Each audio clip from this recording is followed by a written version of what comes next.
Bismillahirrahmanirrahim. Kita lanjutkan pelajaran kitab Nashai'ul Ibad, masih dalam pembahasan 3 perkara yang bisa menghilangkan rasa bingung atau 3 perkara yang membuat kita menjadi tenang. Kemarin yang pertama adalah zikir kepada Allah. Dengan zikir maka Allah akan memberikan rasa tenang. Ala bizikrillahi tatmainnul qulub. Ingat bahwa dengan zikir kepada Allah hati kita akan tenang. Hanya masalahnya kita harus memahami tentang zikir. Apa itu zikir?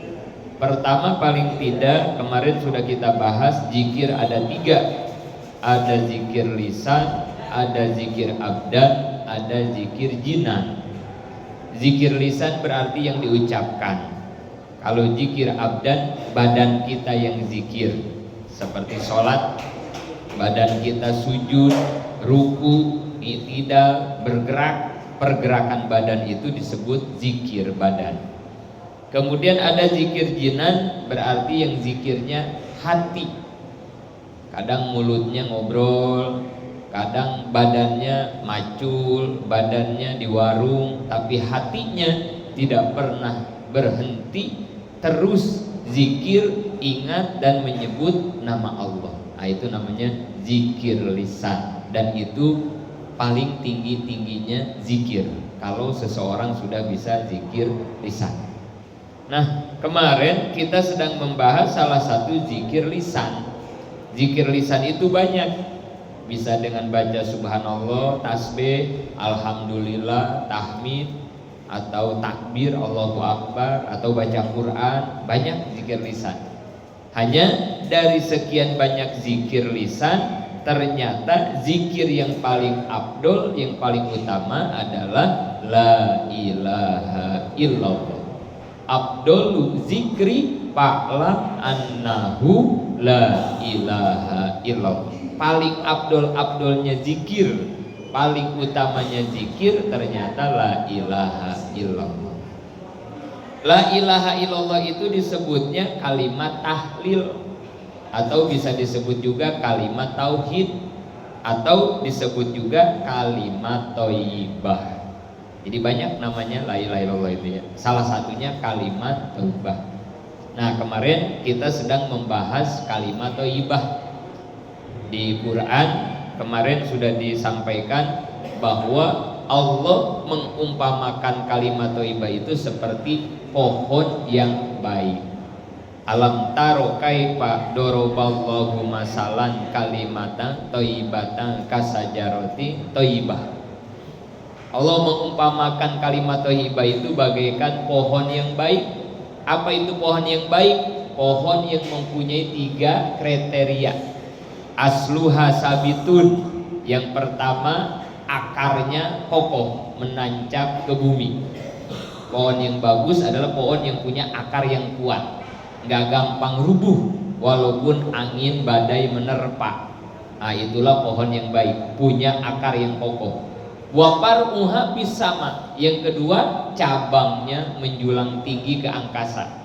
Cabangnya banyak, tinggi. Tu'ti ukulaha kulahinin. Yang ketiga, selalu memberikan buah setiap saat, bukan setiap musim. Kalau setiap musim setahun sekali, tapi ini setiap saat. Berkembang, jadi pentil, jadi buah muda, tua, matang, dipanen, habis berkembang lagi, pentil lagi, terus seperti itu. Nah, itu namanya pohon yang bagus. Lalu kalau dikembalikan kepada pengamal kalimat thayyibah, jadi kan kalimat thayyibah itu perumpamaannya kayak pohon yang bagus yang tadi. Terus kalau ada orang yang mengamalkan kalimat thayyibah, nanti apa yang ia dapat? Berarti begitu ya. Pengamal kalimat thayyibah kemarin disebutnya sahsiyah thayyibah. Kalimat thayyibah itu kan artinya kalimat yang baik ya, kalimat yang bagus. Pengamalnya disebut sahsiyah thayyibah. Sahsiyah thayyibah itu artinya orang yang bagus, yang baik, berarti gitu ya. Nah, Kalau ada orang yang ngamalin kalimat thayyibah, nanti yang ia dapat apa? Nah, kemarin sudah dibahas, akar yang kuat itu ibarat akidah, iman, keyakinan yang kuat. Orang-orang yang mengamalkan kalimat thayyibah akan mempunyai keimanan, akidah yang kuat. Nggak gampang luntur akidahnya, imannya nggak gampang ditukar dengan apapun, apalagi dengan urusan materi, nggak bisa. Orang kalau udah kuat akidahnya, jangankan harta, jangankan tenaga, nyawa sekalipun rela ia korbankan. Nah, itu yang akan didapat oleh pengamal kalimat thayyibah. Yang kedua, waqar muhafis sama, cabangnya menjulang tinggi. Artinya apa? Hidupnya selalu sibuk membuat amal soleh, sehingga amalnya dibawa, disetorkan oleh malaikat ke langit. Maksudnya cabangnya menjulang tinggi itu begitu ya. Jadi hidupnya banyak beramal, sehingga malaikat sibuk bulak-balik nyetorin amal solehnya ke Allah, ke langit. Yang ketiga, tu'ti ukulaha kulahinin, selalu memberikan buah. Artinya apa? Pengamal kalimat thayyibah akan menjadi manusia yang bermanfaat. Di mana saja ia berada, dengan siapa saja ia bergaul, hidupnya itu selalu memberikan kemanfaatan untuk orang lain. Khairun nas anfa'uhum linnas. Manusia yang terbaik adalah manusia yang paling bermanfaat. Punya harta, hartanya manfaat untuk orang lain. Punya ilmu, ilmunya manfaat. Punya jabatan, jabatannya manfaat. Punya tenaga, tenaganya manfaat. Punya pemikiran, ide, gagasan, ide pemikirannya manfaat. Semuanya manfaat. Manfaat untuk orang lain. Ah, itulah pengamal-pengamal kalimah thayyibah. Maka penting kita harus mengetahui apa itu kalimat thayyibah. Apa itu la ilaha illallah yang begitu dahsyat, yang begitu luar biasa, yang begitu istimewa. Bahkan disebutnya zikir paling utama. Atau di hadis lain dikatakan miftahul jannah. La ilaha illallah itu adalah kuncinya surga. Pokoknya orang kalau udah punya la ilaha illallah dijamin masuk surga, udah jangan ragu. Bahkan hebat-hebatnya la ilaha illallah, orang kafir, non muslim, dari mulai lahir misalnya sampai dia tua, umur 60, umur 70 tahun misalnya ya, dalam keadaan non muslim, begitu dia dapat hidayah, begitu dia dapat taufik, kemudian dia pengen masuk agama Islam, menjadi seorang mu'alaf, maka yang pertama yang harus ia lakukan adalah mengucapkan dua kalimat syahadat, asyhadu alla ilaha illallah wa asyhadu anna muhammadar rasulullah. Dan di dalam syahadat itu ada la ilaha illallah, asyhadu alla ilaha illallah. Apa yang terjadi kalau ada orang non muslim, walaupun sudah puluhan tahun dia menjadi non muslim, begitu baca syahadat, begitu baca la ilaha illallah, yang terjadi apa? Dosa kekafirannya yang sudah berpuluh-puluh tahun itu sama Allah dihapus sekaligus. Bayangkan, cuma dengan ngucapin la ilaha illallah. Jadi kalimat la ilaha illallah ini bisa menghapus dosa kekafiran walaupun kafirnya sudah puluhan tahun. Bayangkan. Inilah istimewanya la ilaha illallah, kalimat thayyibah. Bahkan nanti dengan kalimat itu pula seseorang selamat sampai akhirat. Alaiha nahya wa alaiha namut wa alaiha nub'asu insyaallahu ta'ala nahnu minal aminin. Alaiha nahya, dengan la ilaha illallah kita hidup. Wa alaiha namut, dengan la ilaha illallah kita mati. Wa alaiha nub'asu, dengan la ilaha illallah juga nanti di akhirat kita ingin dibangkitkan kembali dari kubur kita masing-masing. Hidup dengan la ilaha illallah, mati membawa la ilaha illallah, dihidupkan di akhirat di bawah bendera la ilaha illallah. Orang yang semacam itu, kata Nabi, nahnu minal aminin, mereka lah golongan orang-orang yang aman dari azab Allah Subhanahu wa taala. Ini maka penting sekali sebagai dasar kita beragama, bagaimana kita memahami tentang kalimat thayyibah la ilaha illallah. Silahkan dilihat fotokopinya. Kita lanjutkan. Kemarin kita sudah bahas sebagian dari kalimat thayyibah. Ini yang diajarkan oleh guru di pesantren di Miftahul Huda di Manonjaya, Tasikmalaya. Para jamaah yang punya penjelasan lain tentang la ilaha illallah, mangga ya, enggak usah dipermasalahkan karena setiap kita pastinya punya guru masing-masing, punya penjelasan mungkin yang berbeda, enggak apa-apa. Nah, ini yang saya sampaikan, ini adalah ajaran dari guru yang dari Tasik. Kalimat thayyibah itu dibagi menjadi 4 kalau di situ ya. La maujuda, la ma'buda, la matluba, lama sudah 4 gitu ya. Nah, ini akan kita bahas 4 poin ini ya, untuk memperdalam pemahaman la ilaha illallah ya. Kalau makna harfiah la ilaha illallah itu kan artinya tiada Tuhan selain Allah, kan begitu aja ya. Makna secara harfiahnya ya, tiada Tuhan selain Allah. Tapi kalau kita perdalam nanti jadi 4 maknanya. Jadi la maujuda, la ma'buda, la matluba, la maksuda. Gitu ya. Pertama yang kemarin, la maujuda illallah. Artinya tidak ada yang ada kecuali Allah. Artinya begitu ya, la maujuda illallah gitu ya. Tidak ada yang ada kecuali Allah. Berarti selain Allah enggak ada. Enggak ada. Ini kita ada, ya memang kita ada, tapi adanya kita beda dengan adanya Allah. Apa bedanya? Allah ada dengan zatnya Allah, tapi kalau kita ada diadakan oleh Allah. Allah ada, tidak ada permulaan, kalau kita ada permulaan. Allah ada, tidak ada akhir, kalau kita ada tapi nanti ada akhirnya. Nah, itu perbedaannya ya. Nanti banyaklah di kitab tauhid dibahas tentang sifat wujud ya, sifat wujud di Allah.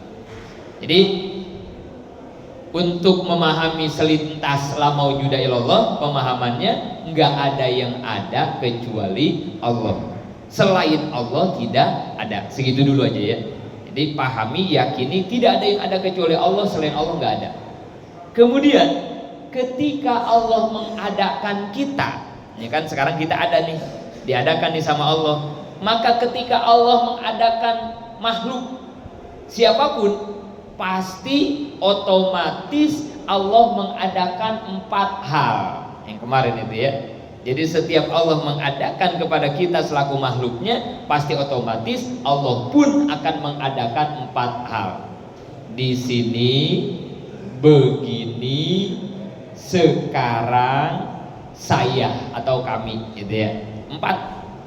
Di sini, begini, sekarang, saya.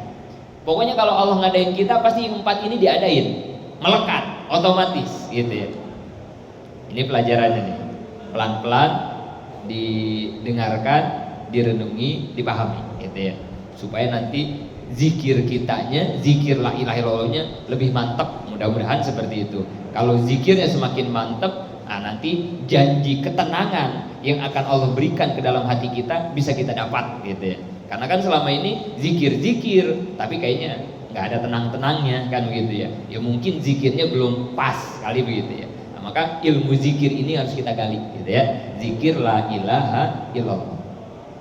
Kemarin yang pertama di sini. Di sini itu menunjukkan apa kemarin? Tempat. Tempat itu ada berapa? 2. Di sini dan di sana. Di sananya mah di mana aja lah gitu ya. Nah, sekarang kita ada di sini apa di sana? Di sini. Di sininya di mana? Blok santri ya.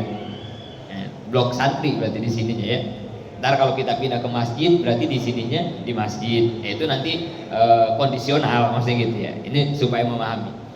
Jadi Pertama, ketika Allah mengadakan kepada kita, maka Allah akan mengadakan tempat. Maksudnya begitu ya. Maka Allah akan mengadakan tempat bagi kita. Tempat yang mana? Karena tempat ada dua, ada di sini, ada di sana. Yang Allah adakan adalah tempat yang di sini. Berarti selain tempat di sini ada apa enggak? Enggak ada. Nah, ini pelajaran tauhidnya ke situ ya, harus nyampe ke situ. Jadi ketika kita di sini, jangan pernah menganggap yang di sana itu tempat kita, bukan, nggak ada.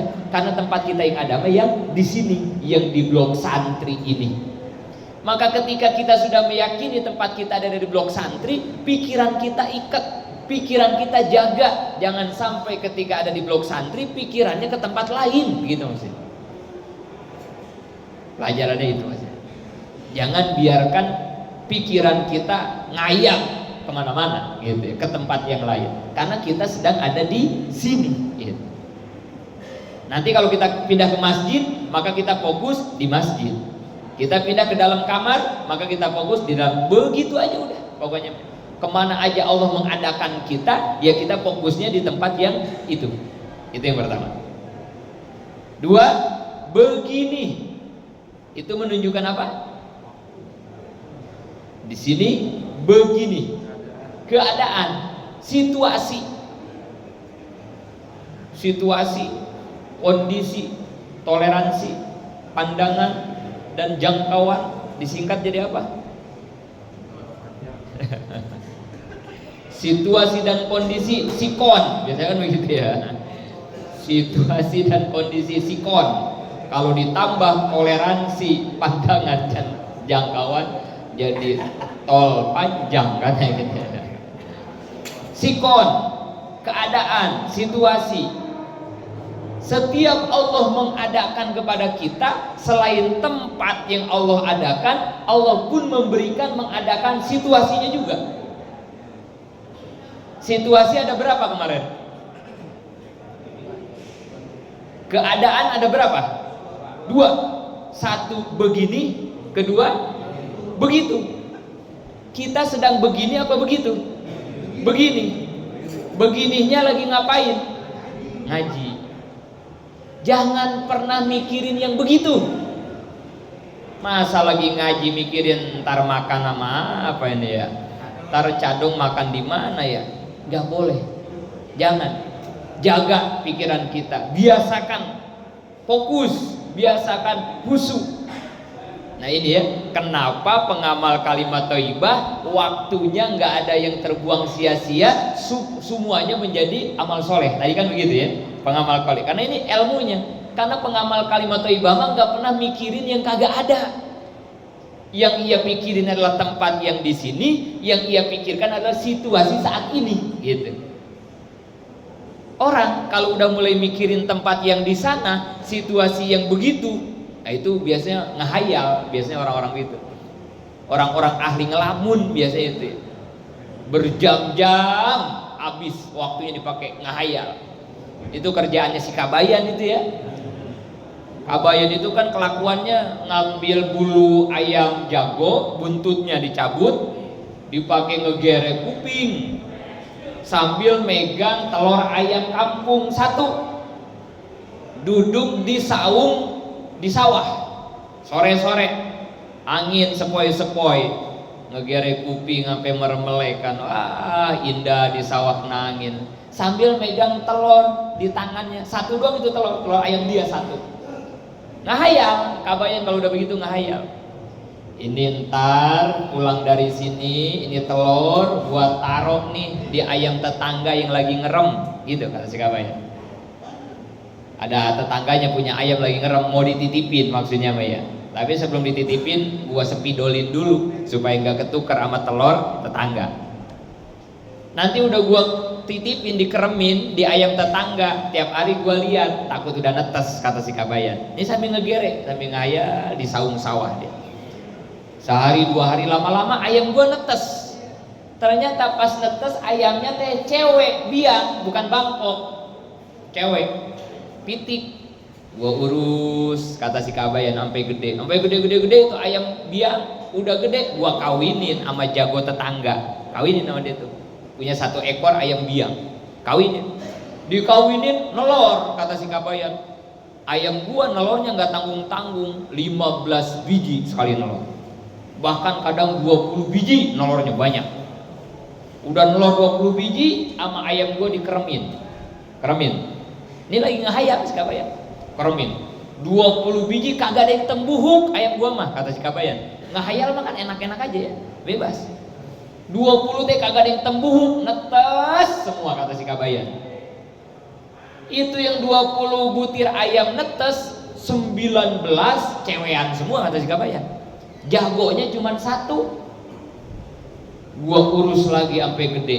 Udah gede, gua kan punya jago 1. Udah gua bikin kandang. Gua kawinin tuh yang 19 biang dengan ayam jago 1. Semuanya nelor lagi yang 19. Sesuai hayalan dia, 1 biang 20 lagi aja nelornya. Sesuai hayalan si Kabayan, yang 20 kagak ada yang tembuhuk lagi aja, semuanya netes, mulus rahayu. Sesuai hayalan Kabayan, 19 biang, 1 jago. Begitu aja. Lama-lama ayam gua sampai udah ratusan, sampai udah ribuan. Lah udah banyak gua jual. Gua jual pertama kebeli motor, kata si Kabayan. Udah kebeli motor, lama-lama gue punya mobil. Terus aja ngayal, sampai gue punya mobil Mercy yang terbaru yang harganya 2,5 M. Itu sambil ngegireng ngehayal udah jauh banget. Ini orang kalau ngehayal begitu. Gue punya mobil Mercy, gue pakai jalan-jalan ke puncak, lagi ngebut 150 km kecepatan di tol Jagorawi. Tiba-tiba di depan ada yang ngerem ngedadak, mobil Grand Max jelek, kata si Kabayan. Gua ngaget, gua rem sekaligus. Begitu direm sekaligus, mobil Mercy M miliaran gua nabrak Grand Max. Aduh sialan, sambil begitu si Kabayan.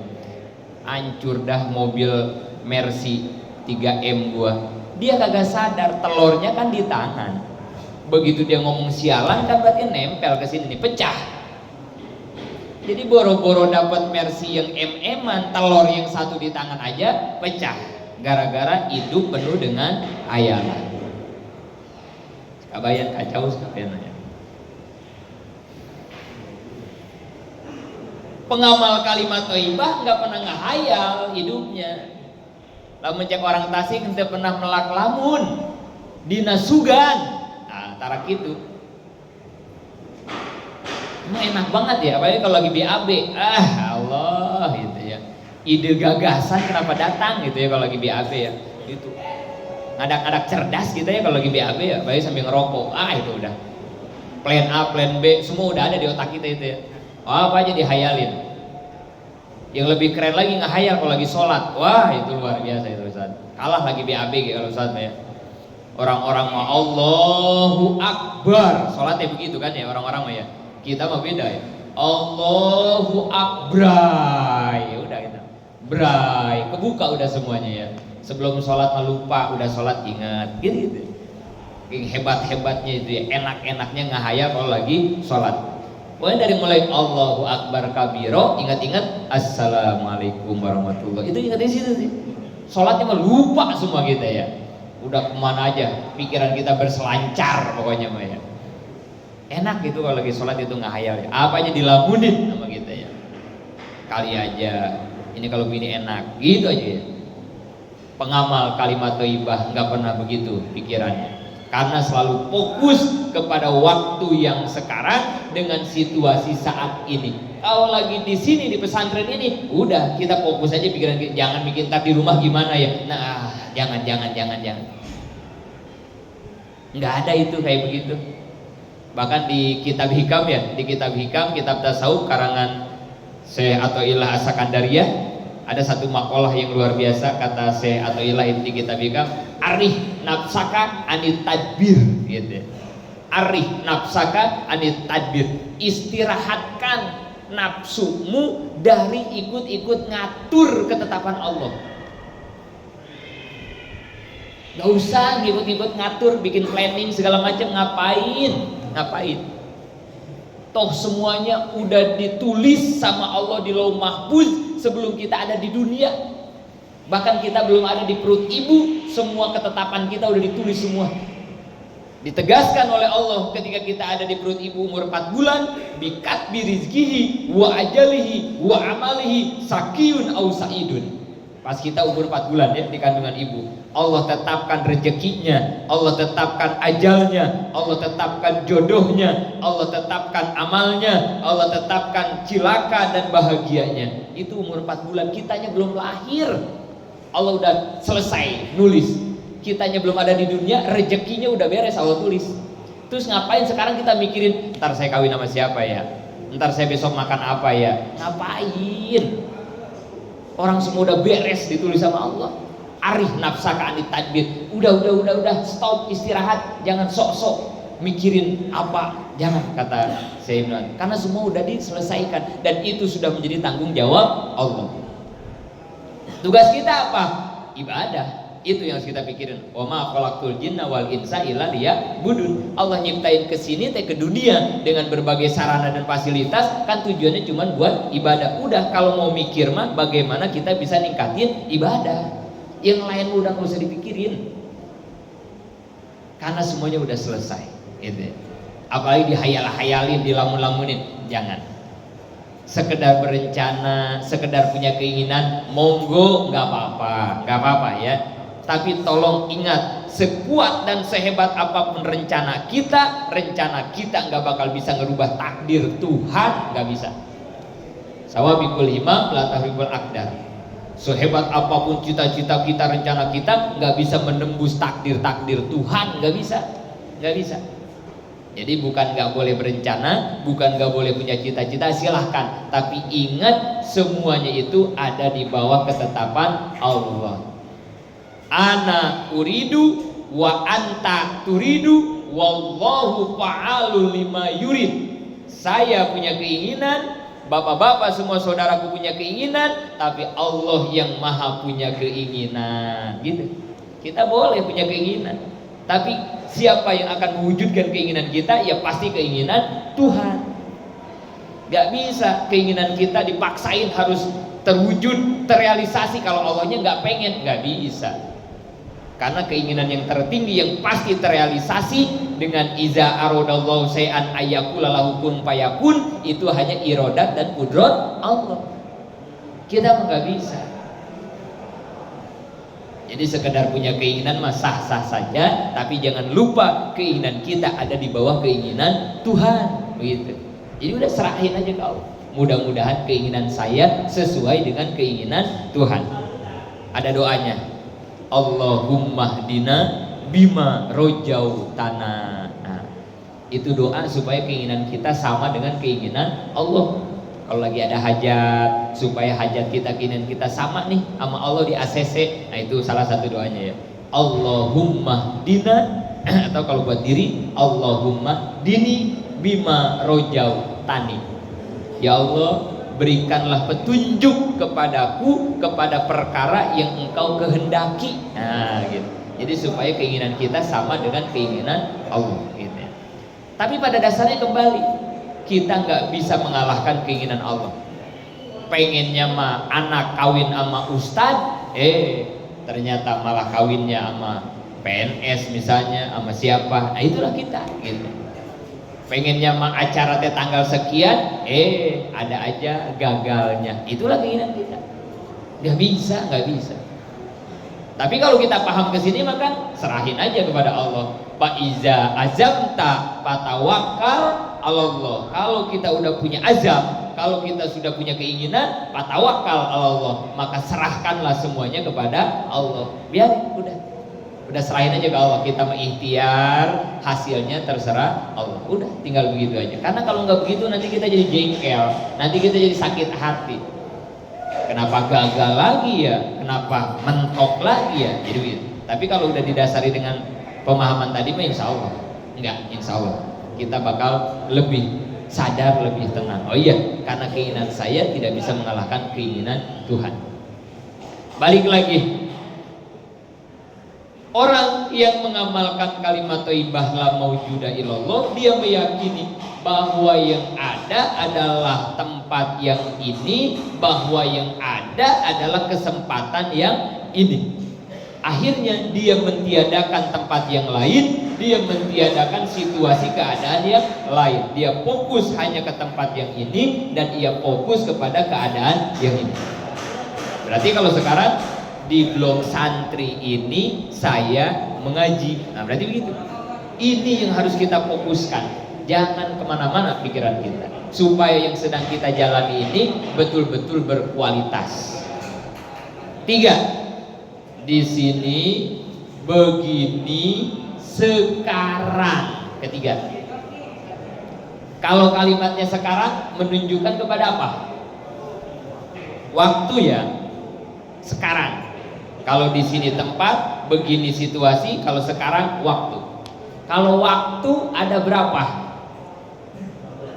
Tempat ada 2, situasi tadi ada 2. Kalau waktu ada berapa?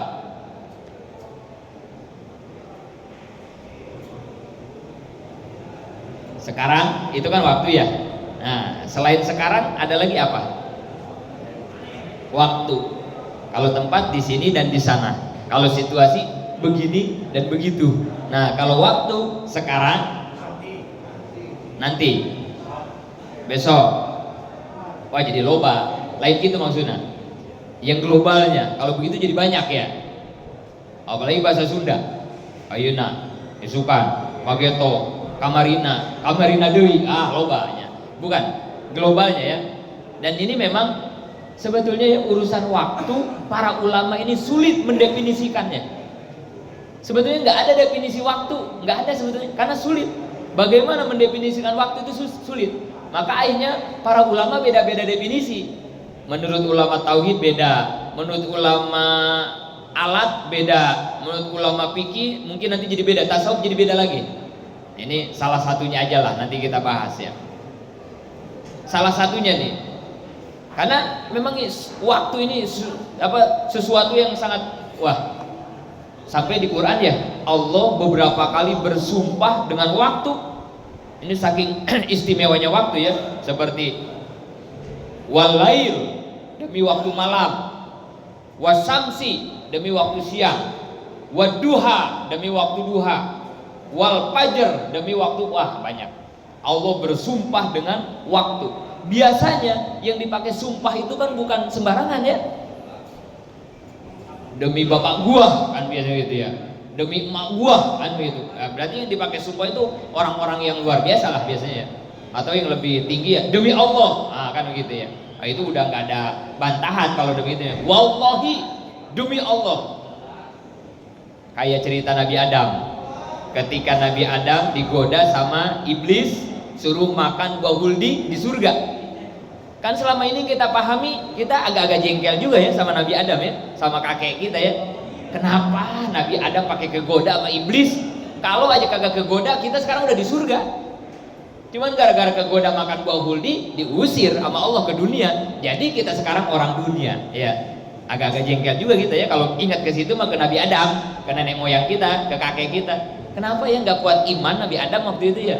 Coba kalau nggak kegoda iblis, kita nggak bakalan capek-capek ini sekarang ke dunia ya. Kita udah jadi orang surga semua. Tapi padahal Nabi Adam nggak bisa disalahin. Ternyata ada rahasia yang jarang diketahui oleh kita nih, anak keturunan Bani Adam.